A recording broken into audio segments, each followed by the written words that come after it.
Hello friends, good evening to all of you. Welcome to our channel. ఈరోజు మనం వీడియోలో discuss చేయబోతున్న topic ఏంటంటే డిఫెన్స్కి సంబంధించిందనమాట. ఇది డిఫెన్స్, దాంతోపాటు ఈ వీడియోలో మనం మ్యాప్ పాయింటింగ్ కూడా చేస్తాం. రెండు కూడా మనం డిస్కస్ చేస్తాం. అసలు టాపిక్ ఏందో మనం డిస్కస్ చేసే కన్నా ముందు, డీటెయిల్స్కి వెళ్ళే కన్నా ముందు ఒకసారి ఈ వీడియోలో ఏం నేర్చుకోబోతున్నామో చూడొచ్చు. అంటే ఫస్ట్ మనం వీడియో కాంపోనెంట్స్ ఏంటో చూద్దాం. లెర్నింగ్ ఆబ్జెక్టివ్స్ ఏమేమి ఇందులో మీకు డెలివరబుల్స్ ఉంటాయి, అంటే మనకి ఆబ్జెక్టివ్స్ ఏమున్నాయి చూద్దాం ఒకసారి. ఓకే, ఫస్ట్ ఈ వీడియోలో వచ్చేసేసి మనకి ఇది వార్తల్లో ఎందుకు ఉంది అంటే ప్రతిసారి మనం కాంటెక్స్ట్, సందర్భం ఏంది మనం డిస్కస్ చేస్తాం. మన కాంటెక్స్ట్ డిస్కస్ చేసిన తర్వాత దెన్ అండమాన్ నికోబార్ ఐలాండ్స్ ఎక్కడున్నాయి, అసలు ఈ యొక్క అండమాన్ నికోబార్ ఐలాండ్స్ యొక్క ప్రాముఖ్యత, సిగ్నిఫికెన్స్ ఏంటి ఇన్ టర్మ్స్ ఆఫ్ డిఫెన్స్, అలానే ఇన్ టర్మ్స్ ఆఫ్ ఎకానమీ అంటే ఆర్థిక వ్యవస్థ పాయింట్ ఆఫ్ వ్యూలో ఎలా ఇంపార్టెంట్. దాని తర్వాత మనకి అండమాన్ నికోబార్లో మనం చేస్తున్నటువంటి మిలిటరీ ఇన్ఫ్రాస్ట్రక్చర్ అప్గ్రేడ్ ఏమేమి ఉండబోతుంది అది మనం డిస్కస్ చేస్తాం.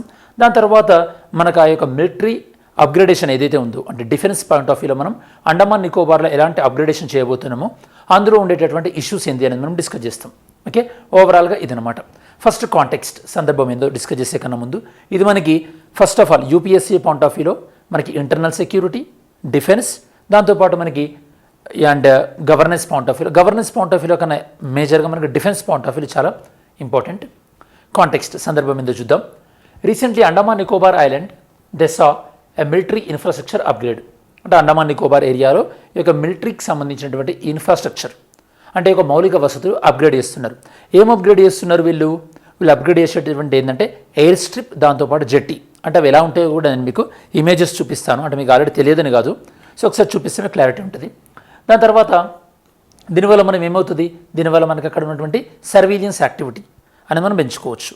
ఓకే, సరే.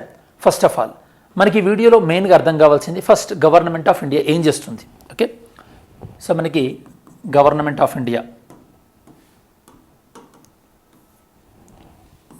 So government of India defence infrastructure చేస్తుంది. మనకి డిఫెన్స్ ఇన్ఫ్రాస్ట్రక్చర్ ఇంప్రూవ్ చేస్తుంది. Defence infrastructure fine.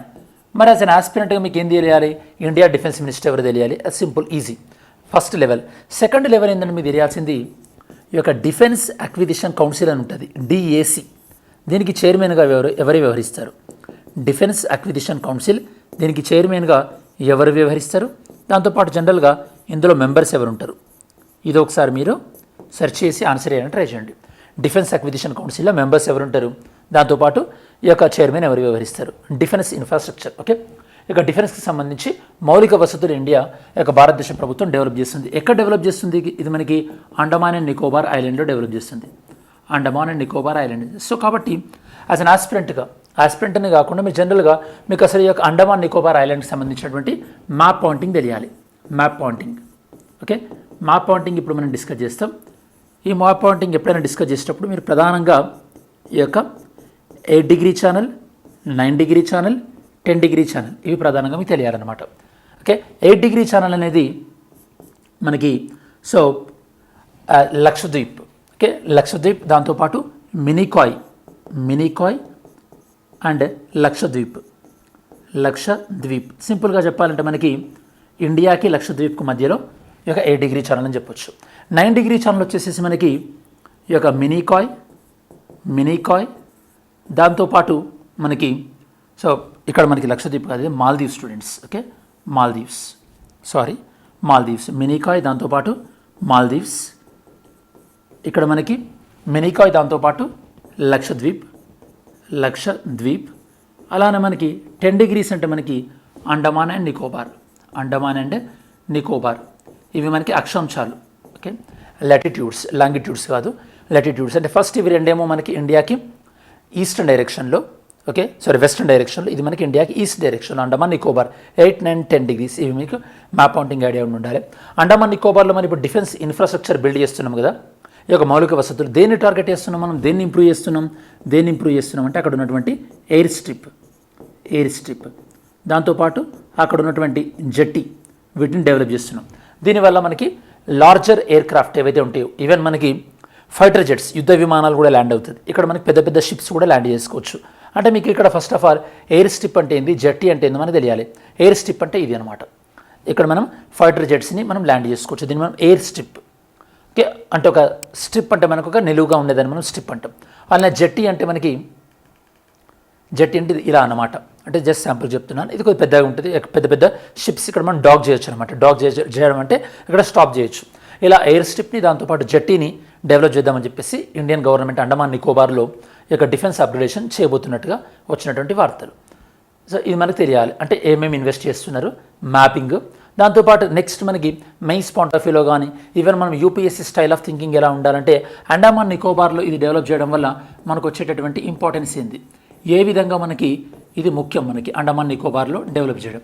ఒకటి మనకి స్ట్రాటజిక్ అంటే వ్యూహాత్మకంగా ముఖ్యం. స్ట్రాటజిక్ వ్యూహాత్మకంగా చాలా ముఖ్యం. ఏ విధంగా వ్యూహాత్మకంగా ముఖ్యం మనకు, ఏ విధంగా వ్యూహాత్మకంగా ముఖ్యం అంటే మనకి ఇప్పుడు మీరు చూసినట్టయితే కనుక ఇక్కడ మనం ఇండియన్ ఓషన్లో మన యొక్క ప్రజెన్స్ అనేది పెరుగుతుంది. దాంతోపాటు ఇక్కడ ఇంపార్టెంట్ అంటే మనకి షిప్పింగ్ లైన్స్ ఇంపార్టెంట్ షిప్పింగ్ లైన్స్లో మన యొక్క ప్రజెన్స్ కూడా పెరుగుతుంది. షిప్పింగ్ లైన్స్ అంటే రవాణా మార్గాలు. ఈ మనకి బే ఆఫ్ బెంగాల్, ఈ ఇండియన్ ఓషన్ గుండా మనకి స్టేట్ ఆఫ్ మలక్కా, దాంతోపాటు పసిఫిక్ ఓషన్కి వెళ్ళేటటువంటి ప్రాంతాల్లో మన స్ట్రాటజిక్ లొకేషన్ అనేది ఇంప్రూవ్ అవుతుంది. దాంతోపాటు ఈ ఏరియాలో మనకి ఈవెన్ మనకి అండమాన్ నికోబార్ దగ్గర మన ప్రజెన్స్ పెరగడం వల్ల డిజాస్టర్ మేనేజ్మెంట్ పాయింట్ ఆఫ్ వ్యూలో కూడా మనము ప్రిపేర్గా ఉండొచ్చు. డిజాస్టర్ మేనేజ్మెంట్ వేరే కంట్రీ వాళ్ళు కూడా హెల్ప్ చేయొచ్చు. దాంతోపాటు మనకి ఎకానమీ పాయింట్ ఆఫ్ వ్యూలో బ్లూ ఎకానమీ పాయింట్ ఆఫ్ వ్యూలో కూడా ఇది యూజ్ అవుతుంది. ఏ విధంగా మనకు ఉన్నటువంటి మొత్తం ఎక్స్క్లూజివ్ ఎకనామిక్ జోన్ ఏదైతే ఉందో, ఎక్స్క్లూజివ్ ఎకనామిక్ జోన్లో ఆల్మోస్ట్ 30% మనకి అండమాన్ నికోబార్ చుట్టూ ఉన్నటువంటి వాటరే ఉంటుంది. కాబట్టి ఇది మనకి ప్రయోజనాలు అన్నమాట. సో మనకి ఓవరాల్గా ఈ వీడియోలో మనం డిస్కస్ చేసినటువంటి అంశం ఏంది, government of India defence infrastructure అనేది ఇంప్రూవ్ చేయబోతుంది.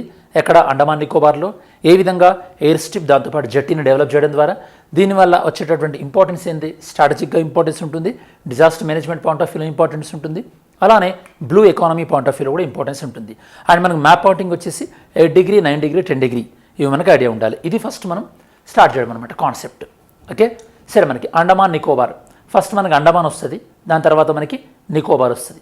అండమాన్ నికోబార్లో మనకి మెయిన్గా అండమాన్ని ఏ విధంగా డివైడ్ చేయొచ్చు మనం, first north Andaman, middle Andaman, lower Andaman, దాని తర్వాత ఈ లోవర్ అండమాన్లోనే పోర్ట్ బ్లేర్ ఉంటుంది, దాని తర్వాత లిటిల్ అండమాన్ ఇదనమాట.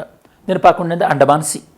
అండమాన్ నికోబార్ని డివైడ్ చేసేది 10 డిగ్రీ ఛానల్. దాని తర్వాత నికోబార్లో మనకి మెయిన్గా కార్ నికోబార్, దాంతోపాటు లిటిల్ నికోబార్, అలానే గ్రేట్ నికోబార్, లాస్ట్ మన గ్రేట్ నికోబార్ లాస్ట్ వస్తుంది. ఈ విధంగా మనకి Andaman and Nicobar islands check చేయొచ్చు. ఓకేనా, నెక్స్ట్ మనకి ఈ అండమాన్ నికోబార్లో ఉన్నటువంటి డిఫరెంట్ స్ట్రాటజిక్ లొకేషన్స్ ఇక్కడ మనం చూడొచ్చు. ఇది నేను మీకు ఇందాక ఎక్స్ప్లెయిన్ చేశాను. సరే ఫర్దర్గా చూద్దాం.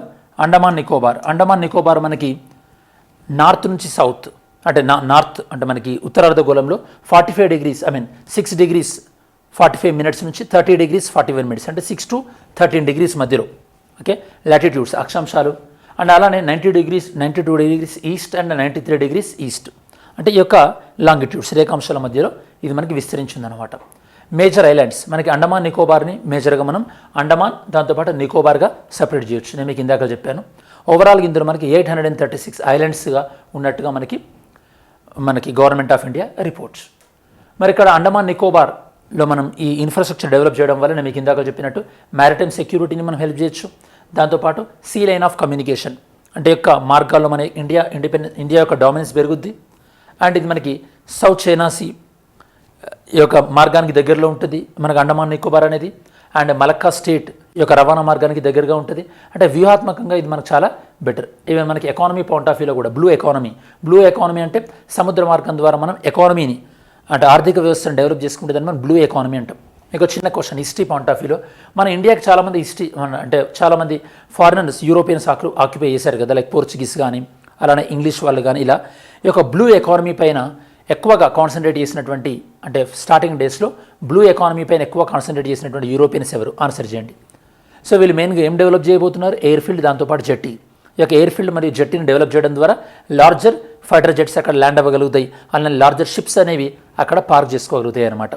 అలానే అండమాన్ నికోబార్ ప్రాంతంలో ఈ యొక్క పర్మనెంట్గా మన ఆర్మీ పర్సనల్ అక్కడ ఉండే విధంగా ఒక స్థావరాన్ని వాళ్ళు ఏర్పాటు చేయబోతున్నారు. సో దట్ మనం అక్కడ ఇన్ఫ్రాస్ట్రక్చర్ని దాంతోపాటు సర్వేలియన్స్ని పెంచవచ్చు. ఇక్కడ మేజర్ ఛాలెంజెస్ ఏంటంటే ఎప్పుడైనా సరే డెవలప్మెంట్ చేసినప్పుడు దేనికి అది అక్కడ ఉన్నటువంటి వాతావరణానికి ఎఫెక్ట్ అయ్యే అవకాశం ఉంటుంది, అది ఎలాగో కాదనలేము. దాంతోపాటు అక్కడ ఉన్నటువంటి లోకల్ ట్రైబ్స్ ఓకే వాళ్ళకి ఎఫెక్ట్ అయ్యే అవకాశం ఉంటుంది, ఎందుకంటే అక్కడ ఉన్నటువంటి ట్రైబ్స్ ఎక్కువగా PVTG particularly vulnerable tribal groups. దాంతోపాటు ఈ యొక్క ఇన్ఫ్రాస్ట్రక్చర్ అనేది అక్కడ ఉన్నటువంటి డెవలప్మెంట్ని పరిగణలోకి తీసుకొని చేయాలంటే సస్టైనబుల్ డెవలప్మెంట్ ఉండే విధంగా ఉండాలి ఈ యొక్క ఇన్ఫ్రాస్ట్రక్చర్ డెవలప్మెంట్ అనేది. ఇవి ఛాలెంజెస్, వీటిని ఓవర్కమ్ చేయాల్సి ఉంటుందన్నమాట. ఓవరాల్గా కంక్లూజన్ ఏంది, మనం ఈ యొక్క అండమాన్ నికోబార్ అనేది మనకి స్ట్రాటజికల్గా చాలా ఇంపార్టెంట్. దీన్ని మనం ప్రాపర్గా యూజ్ చేసుకున్నట్టయితే కనుక మనం దీన్ని trade, commerce and strategic operation, అలానే మనం ఇండియా యొక్క యాక్ట్ ఈస్ట్ పాలసీ అంటే మనం సౌత్ ఈస్ట్ ఏషియన్ దేశాలు, ఆగ్నేయాసియా దేశాలతో మంచి సంబంధాలు కలిగి ఉండాలనుకుంటున్నాం కాబట్టి అందులో భాగంగా మనం యాక్ట్ ఈస్ట్ పాలసీ తీసుకొచ్చాం కదా. యాక్ట్ ఈస్ట్ పాలసీ విషయంలో కూడా ఇది మనకి ఎంతగానో ఉపయోగపడుతుంది. ఓకే, లుక్ ఈస్ట్ పాలసీ మనకి పివి నరసింహారావు గారు ప్రధానమంత్రిగా ఉన్నప్పుడు తీసుకొచ్చారు. ఇప్పుడు నరేంద్ర మోడీ గారు దాన్ని యాక్ట్ ఈస్ట్ పాలసీగా దాన్ని అప్గ్రేడ్ చేశారనమాట. సరే, మరి లాస్ట్ వీడియోలోని question, which of the following supreme court verdicts is either directly or indirectly related to right to life and liberty under article 21. Article 21లో రైట్ టు లైఫ్ అండ్ లిబర్టీకి ఏ judgements మనకు సంబంధించినవంటే ఇవన్నీ కూడా మనకి డైరెక్ట్గా కానీ ఇండైరెక్ట్గా కానీ మనకు రైట్ టు లైఫ్ అండ్ లిబర్టీకి సంబంధించినవి. విశాఖ గైడ్లైన్స్ కానీ right to life, Puttaswamy case మనకి రైట్ టు ప్రైవసీ అది కూడా రైట్ టు లైఫే, Maneka Gandhi case outside of the ఇండియాలో తిరిగి వచ్చని చెప్పేసి, ఏకే గోపాలన్ కేసు యొక్క మనకి గవర్నమెంట్ అంటే లిబర్టీ పాయింట్ ఆఫ్ వ్యూలో ఇష్టం వచ్చినట్టు అరెస్ట్ చేయడానికి వీల్లేదని చెప్పేసి procedure establish by law follow కావాలని చెప్పేసి. సరే, ఈరోజు ఎంసీక్యూ క్వశ్చన్ ఎందుకు చూద్దాం. Which of the following is the state animal of Andaman Nicobar islands. Andaman Nicobar island యొక్క స్టేట్ యానిమల్ ఏంటి? Mains question, as a rising China projects its economic and military power into the Indian ocean. అంటే మనకి హిందూ మహాసముద్రంలో China యొక్క military projects పెరుగుతున్నాయి. ఈ నేపథ్యంలో any strategy for regional balance by the government in India would necessary involve the economic and military development of the Andaman Nicobar. అంటే China యొక్క presence Indian ఓషన్లో పెరుగుతున్నటువంటి సందర్భంలో మన ఇండియా ప్రజెన్స్ కూడా మనకి యొక్క అండమాన్ నికోబార్లో పెరగాల్సినటువంటి అవసరం ఎంతైనా ఉంది. దీన్ని ఎగ్జామిన్ చేయండి అంటున్నాం. ఇది మనకి మెయిన్స్ రిలేటెడ్ క్వశ్చన్. సరే, మన వీడియో చివరిలోకి వచ్చేసాము కాబట్టి ఈ వీడియోలో మెయిన్గా మనం డిస్కస్ చేసినటువంటి అంశం ఏంది, ఈ యొక్క అండమాన్ నికోబార్లో మిలిటరీ అప్గ్రేడేషన్ ఏమేమి చేయబోతున్నారు, అలానే అండమాన్ నికోబార్ యొక్క మ్యాపింగ్ ఏంది, దాంతోపాటు మనకి ఈ యొక్క దీనివల్ల మనకు వచ్చేటటువంటి ప్రయోజనాలు ఏంది అన్న టాపిక్స్ అన్ని కూడా మనం డిస్కస్ చేయడం జరిగింది. ఇది మనకు ఓవరాల్గా మన ఇండియన్ గవర్నమెంట్ అండమాన్ నికోబార్ ఐలాండ్లో చేయబోతున్నటువంటి ఈ యొక్క మిలిటరీ అప్గ్రేడేషన్ అన్న టాపిక్ సంబంధించినటువంటి సమగ్రమైన విశ్లేషణ. Thanks for watching this video. Have a great day. జై హింద్.